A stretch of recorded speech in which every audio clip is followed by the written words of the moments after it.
يارا مجدي، ويارا بنقول لها كل سنه وهي طيبه كمان عشان عيد ميلادها. وكمان بنتابع معاكم شعر جميل من القائها وهي من محافظه البحيره، وهتقول لنا حكايه شهيد.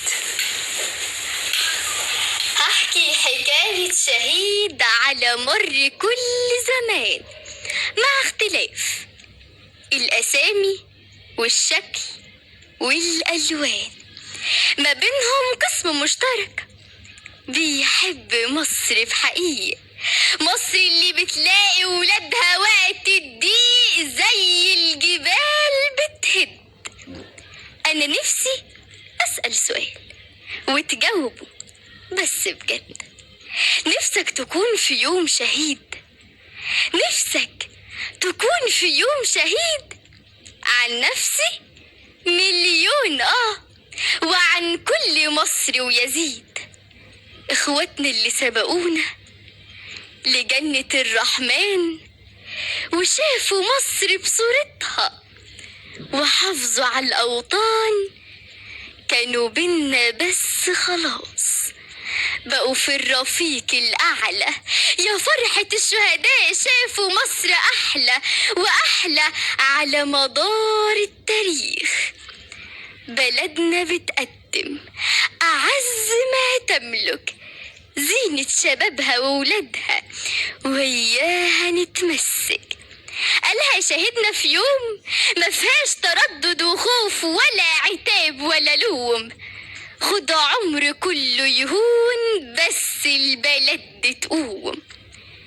شايف قصاد اليوم؟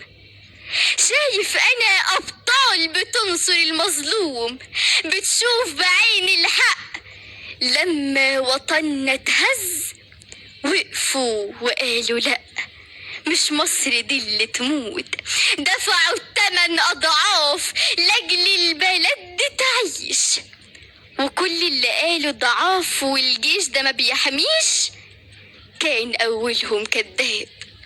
رجالة وقفت أسود في وش كل جبان، هنا وهناك على الحدود موجود في كل مكان ولد ابن مصر أصيل معجون بمية نيل، ما تهزهوش أحزان.